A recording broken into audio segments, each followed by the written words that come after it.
Hello viewers, this is a video on the demonstration of communications of the Pterygopalatine fossa on a skull model as well as on the radiological images.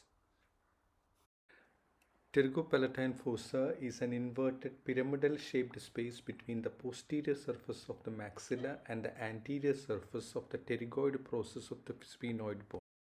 The contents include fat, the pterygopalatine ganglion, the branches of the maxillary nerve and branches of the maxillary artery.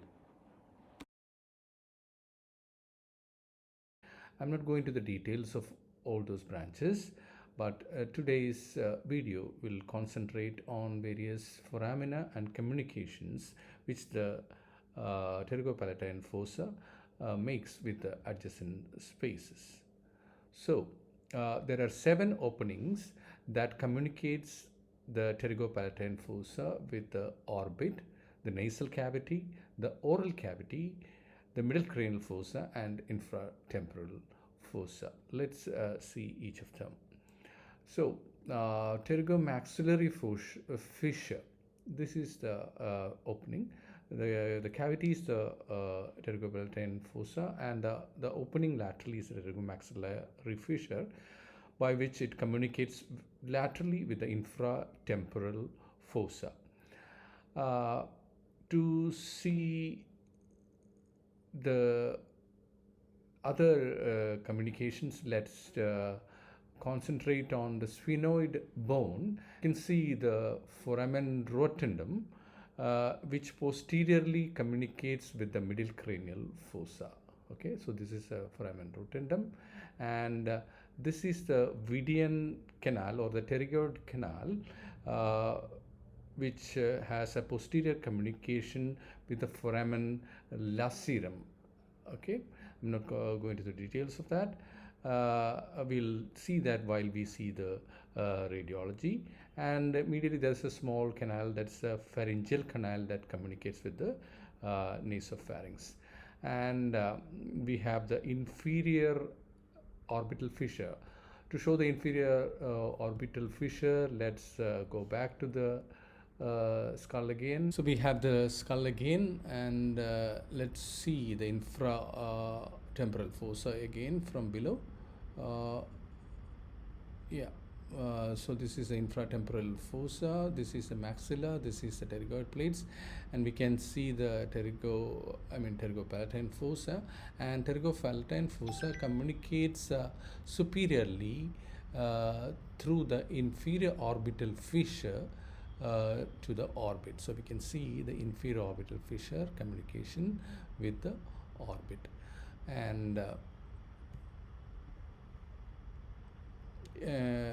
we can also talk about the inferior connection from the pterygopalatine fossa to the oral cavity, through the greater and lesser palatine canals, and there are nerves and vessels reaching onto the palate. So now let's come to the radiology of all these foramina. So this is an axial view of non-contrast CT scan. So here we can see the axial view at the level of the hyoid bone. The first thing to identify here is to reach the skull base and to reach the middle cranial fossa. So that's the middle cranial fossa. And once you have reached the middle cranial fossa, come to the lowermost part of it. That's where lowermost part of it, and there you can see an opening anteriorly from the middle cranial fossa anteriorly, and that is the foramen rotundum. And foramen rotundum directly opens into the pterygopalatine fossa. So that's the pterygopalatine fossa. So once we have reached pterygopalatine fossa, the opening laterally is a pterygomaxillary fissure opening into the infratemporal fossa. Superiorly, you are reaching towards the orbit, and that is the inferior orbital fissure reaching onto the orbit. See, so that's the inferior orbital fissure opening into the orbit. Now that's the superior opening, and now what we have to see is a sphenopalatine foramen. The sphenopalatine foramen opens medially. So where is it? Yeah, so here it is. So that's the opening of the Pterygopalatine fossa medially into the nasal cavity, and that is this opening is the sphenopalatine foramen. Now let's see the Vidian canal and pharyngeal canal. So once that's the level of the rotundum, and from there little inferiorly and medially there is one opening or canal coming up. You can see that here, and that will be communicating posteriorly to the carotid canal, and that's it. You can see it clearly. See this canal that is connecting to the foramen lacerum with the carotid is the Vidian canal, and further medially there is another small canal connecting to the nasopharynx. That's called the pharyngeal canal or the palatovaginal canal, but that's not very much visible in this radiological images.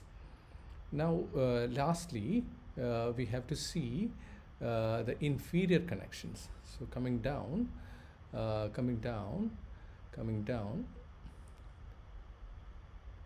yeah. So see,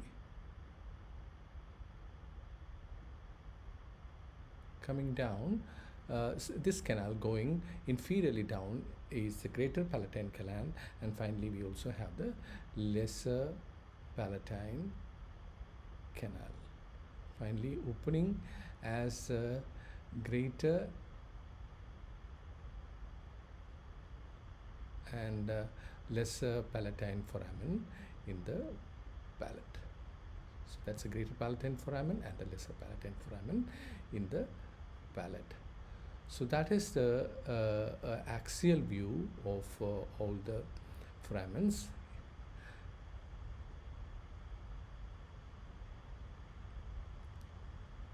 Now let's move on to the